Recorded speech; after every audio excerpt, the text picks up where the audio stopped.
The seventh President of the United States of America, Andrew Jackson, 1829 to 1837. Part 1. The seventh President of the United States. Andrew Jackson, 1829 to 1837. Andrew Jackson, the seventh President, is known for his role in the expansion of democracy and his controversial policies, including the Indian Removal Act, which led to the Trail of Tears. He was a war hero from the Battle of New Orleans during the War of 1812 and the founder of the Democratic Party.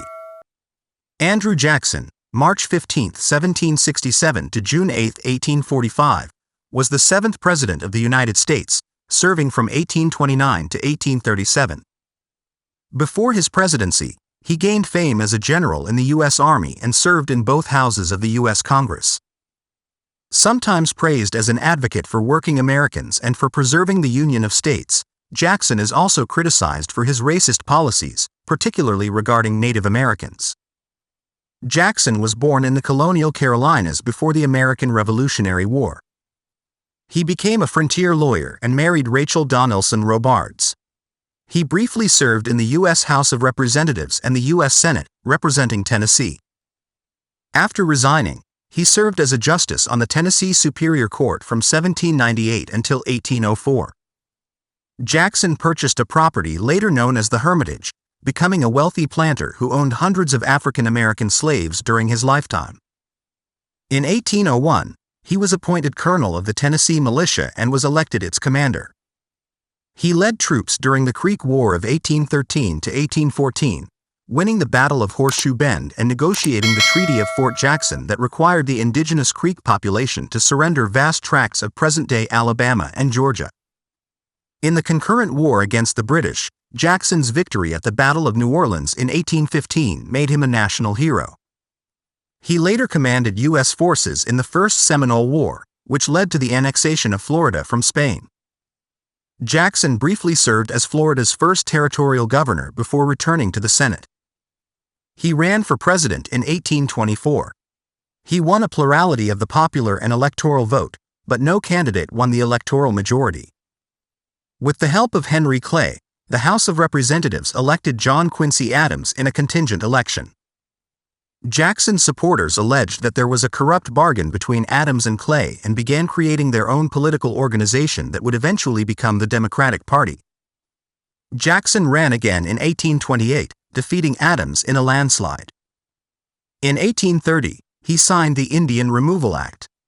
This act, which has been described as ethnic cleansing, displaced tens of thousands of Native Americans from their ancestral homelands east of the Mississippi and resulted in thousands of deaths.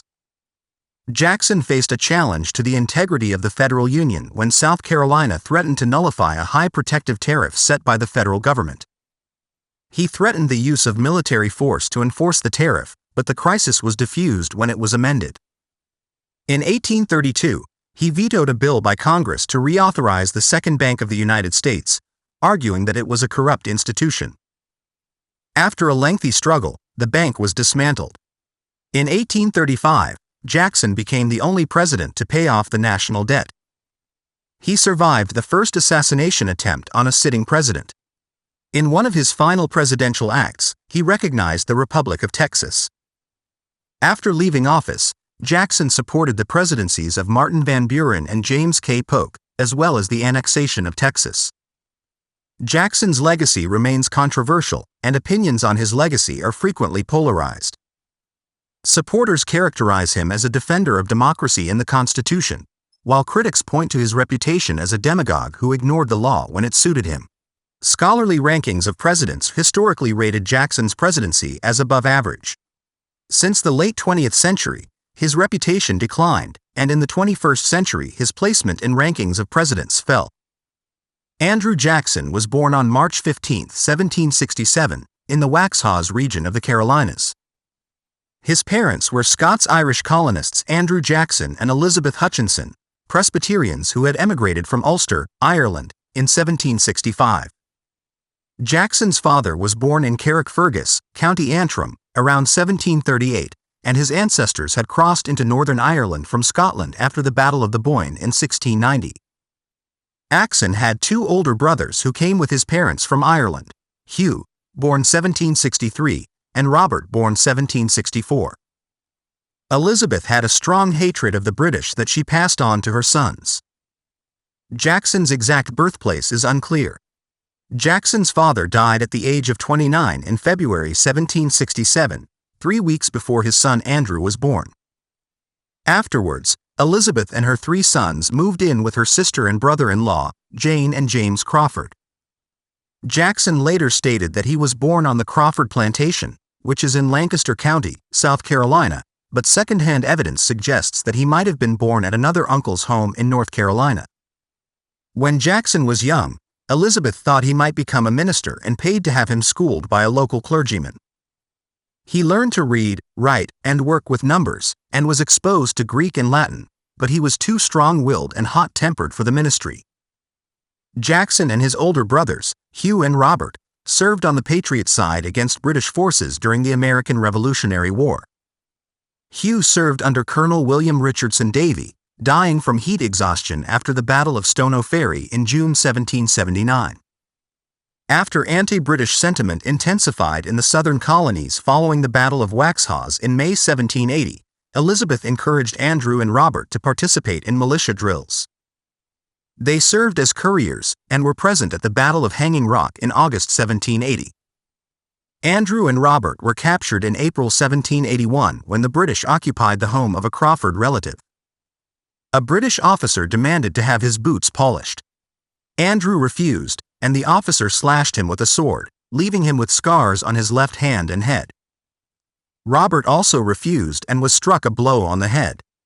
The brothers were taken to a prisoner of war camp in Camden, South Carolina, where they became malnourished and contracted smallpox. In late spring, the brothers were released to their mother in a prisoner exchange. Robert died 2 days after arriving home, but Elizabeth was able to nurse Andrew back to health. Once he recovered, Elizabeth volunteered to nurse American prisoners of war housed in British prison ships in the harbor of Charleston, South Carolina. She contracted cholera and died soon afterwards. The war made Jackson an orphan at age 14 and increased his hatred for the values he associated with Britain, in particular aristocracy and political privilege. After the American Revolutionary War, Jackson worked as a saddler, briefly returned to school, and taught reading and writing to children. In 1784, he left the Waxhaws region for Salisbury, North Carolina, where he studied law under attorney Spruce McKay. He completed his training under John Stokes and was admitted to the North Carolina bar in September 1787. Shortly thereafter, his friend John McNary helped him get appointed as a prosecuting attorney in the Western District of North Carolina, which would later become the state of Tennessee. While traveling to assume his new position, Jackson stopped in Jonesboro. While there, he bought his first slave, a woman who was around his age. He also fought his first duel, accusing another lawyer, Waitstill Avery, of impugning his character. The duel ended with both men firing in the air. Jackson began his new career in the frontier town of Nashville in 1788 and quickly moved up in social status. He became a protege of William Blount, one of the most powerful men in the territory. Jackson was appointed Attorney General of the Merrow District in 1791 and Judge Advocate for the militia the following year. He also got involved in land speculation, eventually forming a partnership with fellow lawyer John Overton. Their partnership mainly dealt with claims made under a Land Grab Act of 1783 that opened Cherokee and Chickasaw territory to North Carolina's white residents. Jackson also became a slave trader, transporting enslaved people for the interregional slave market between Nashville and the Natchez District of Spanish West Florida via the Mississippi River and the Natchez Trace. While boarding at the home of Rachel Stockley Donelson, the widow of John Donelson, Jackson became acquainted with their daughter, Rachel Donelson Robards. The younger Rachel was in an unhappy marriage with Captain Louis Robards, and the two were separated by 1789. After the separation, Jackson and Rachel became romantically involved, living together as husband and wife. Robards petitioned for divorce, which was granted in 1793 on the basis of Rachel's infidelity. The couple legally married in January 1794. In 1796, they acquired their first plantation, Hunter's Hill, on 640 acres, 260 hectares, of land near Nashville. After the American Revolutionary War, Jackson worked as a saddler, briefly returned to school, and taught reading and writing to children. In 1784, he left the Waxhaws region for Salisbury, North Carolina, where he studied law under attorney Spruce Mackay. He completed his training under John Stokes and was admitted to the North Carolina bar in September 1787. Shortly thereafter, his friend John McNary helped him get appointed as a prosecuting attorney in the Western District of North Carolina, which would later become the state of Tennessee. While traveling to assume his new position, Jackson stopped in Jonesboro. While there, he bought his first slave, a woman who was around his age. He also fought his first duel, accusing another lawyer, Waitstill Avery, of impugning his character. The duel ended with both men firing in the air. Jackson began his new career in the frontier town of Nashville in 1788 and quickly moved up in social status. He became a protege of William Blount, one of the most powerful men in the territory. Jackson was appointed Attorney General of the Merrow District in 1791 and Judge Advocate for the militia the following year.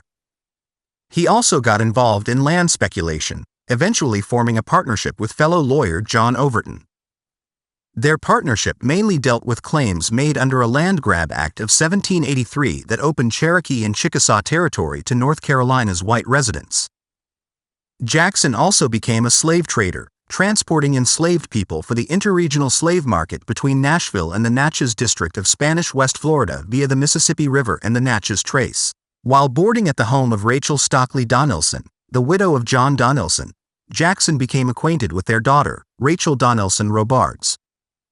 The younger Rachel was in an unhappy marriage with Captain Lewis Robards, and the two were separated by 1789. After the separation, Jackson and Rachel became romantically involved, living together as husband and wife. Robards petitioned for divorce, which was granted in 1793 on the basis of Rachel's infidelity. The couple legally married in January 1794. In 1796, they acquired their first plantation, Hunter's Hill, on 640 acres, 260 hectares of land near Nashville. Jackson became a member of the Democratic-Republican Party, the dominant party in Tennessee. He was elected as a delegate to the Tennessee Constitutional Convention in 1796. When Tennessee achieved statehood that year, he was elected to be its U.S. representative. In Congress, Jackson argued against the Jay Treaty, criticized George Washington for allegedly removing Democratic Republicans from public office, and joined several other Democratic-Republican congressmen in voting against a resolution of thanks for Washington. He advocated for the right of Tennesseans to militarily oppose Native American interests. The state legislature elected him to be a U.S. Senator in 1797, but he resigned after serving only 6 months. In the spring of 1798, Governor John Sevier appointed Jackson to be a judge of the Tennessee Superior Court. In 1802, he also became Major General, or Commander, of the Tennessee Militia, a position that was determined by a vote of the militia's officers. The vote was tied between Jackson and Sevier, a popular Revolutionary War veteran and former governor, but the governor, Archibald Roane, broke the tie in Jackson's favor. Jackson later accused Sevier of fraud and bribery. Sevier responded by impugning Rachel's honor, resulting in a shootout on a public street. Soon afterwards, they met to duel, but parted without having fired at each other. Jackson resigned his judgeship in 1804. He had almost gone bankrupt when the land and mercantile speculations he had made on the basis of promissory notes fell apart in the wake of an earlier financial panic. He had to sell Hunter's Hill, as well as 25,000 acres, 10,000 hectares of land he bought for speculation, and bought a smaller 420-acre 170 hectares plantation near Nashville that he would call the Hermitage. He focused on recovering from his losses by becoming a successful planter and merchant. The Hermitage grew to 1,000 acres, 400 hectares, making it one of the largest cotton-growing plantations in the state. Like most planters in the southern United States, Jackson used slave labor. In 1804, Jackson had 9 African American slaves. By 1820, he had over 100, and by his death in 1845, he had over 150. Over his lifetime, he owned a total of 300 slaves. Jackson subscribed to the paternalistic idea of slavery, which claimed that slave ownership was morally acceptable as long as slaves were treated with humanity and their basic needs were cared for. In practice, slaves were treated as a form of wealth whose productivity needed to be protected. Jackson directed harsh punishment for slaves who disobeyed or ran away. For example, in an 1804 advertisement to recover a runaway slave, he offered $10 extra. For every 100 lashes, any person will give him up to 300 lashes, a number that would likely have been deadly. Over time, his accumulation of wealth in both slaves and land placed him among the elite families of Tennessee. In May 1806, Jackson fought a duel with Charles Dickinson. Their dispute started over payments for a forfeited horse race, escalating for 6 months until they agreed to the duel. Dickinson fired first. The bullet hit Jackson in the chest, but shattered against his breastbone. He returned fire and killed Dickinson. The killing tarnished Jackson's reputation. Later that year, Jackson became involved in former Vice President Aaron Burr's plan to conquer Spanish Florida and drive the Spanish from Texas. Burr, who was touring what was then the western United States after mortally wounding Alexander Hamilton in a duel, stayed with the Jacksons at the Hermitage in 1805. He eventually persuaded Jackson to join his adventure. In October 1806, Jackson wrote James Winchester that the United States can conquer not only Florida, but all Spanish North America. He informed the Tennessee militia that it should be ready to march at a moment's notice when the government and constituted authority of our country require it, and agreed to provide boats and provisions for the expedition.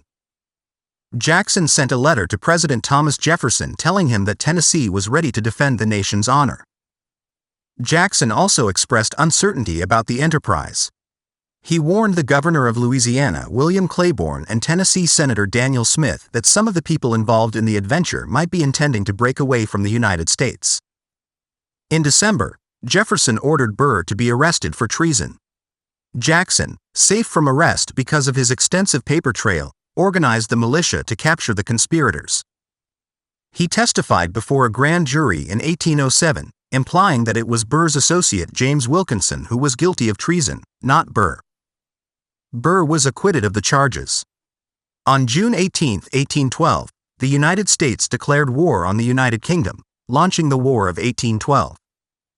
Though the war was primarily caused by maritime issues, it provided white American settlers on the southern frontier the opportunity to overcome Native American resistance to settlement, undermine British support of the Native American tribes, and pry Florida from the Spanish Empire.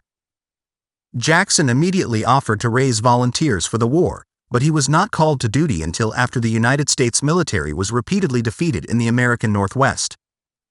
After these defeats, in January 1813, Jackson enlisted over 2,000 volunteers, who were ordered to head to New Orleans to defend against a British attack.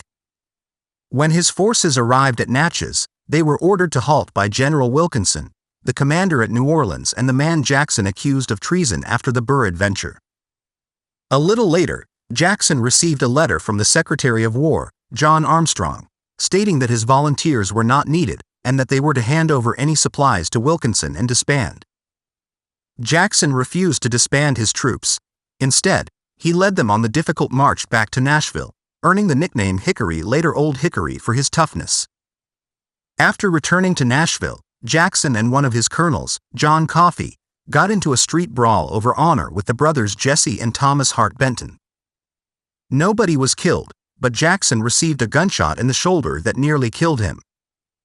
Jackson had not fully recovered from his wounds when Governor Willie Blount called out the militia in September 1813 following the August Fort Mims massacre. The Red Sticks, a Creek Confederacy faction that had allied with Tecumseh, a Shawnee chief who was fighting with the British against the United States, killed about 250 militia men and civilians at Fort Mims in retaliation for an ambush by American militia at Burnt Corn Creek. Jackson's objective was to destroy the Red Sticks. He headed south from Fayetteville, Tennessee, in October with 2,500 militia, establishing Fort Strother as his supply base.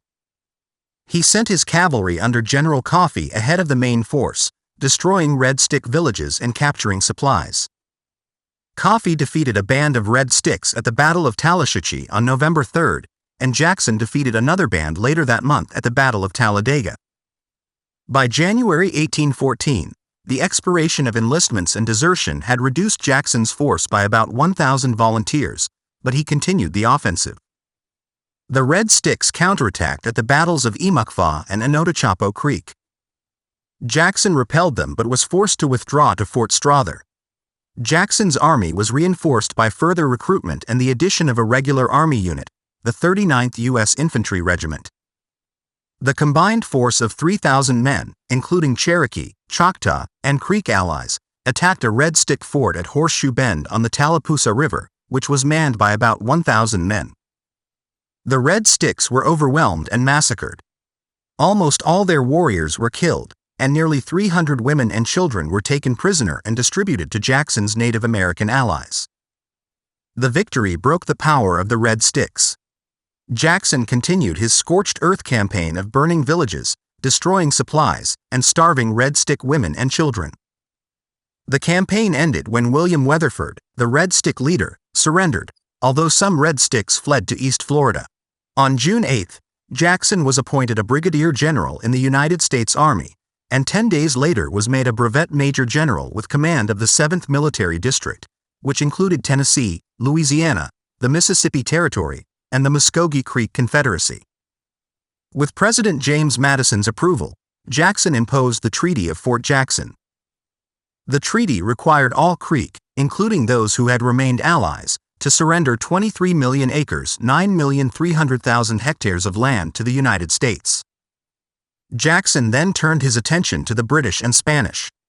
He moved his forces to Mobile, Alabama, in August, accused the Spanish governor of West Florida, Mateo González Manrique, of arming the Red Sticks, and threatened to attack.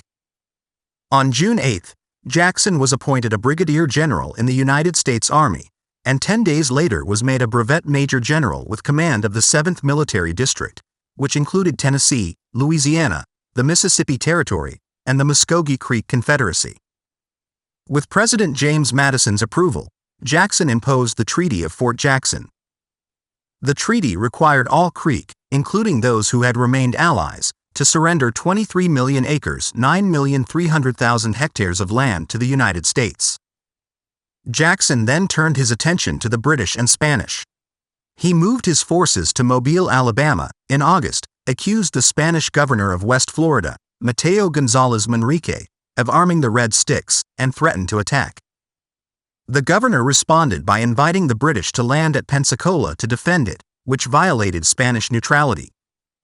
The British attempted to capture Mobile, but their invasion fleet was repulsed at Fort Bowyer. Jackson then invaded Florida, defeating the Spanish and British forces at the Battle of Pensacola on November 7. Afterwards, the Spanish surrendered and the British withdrew.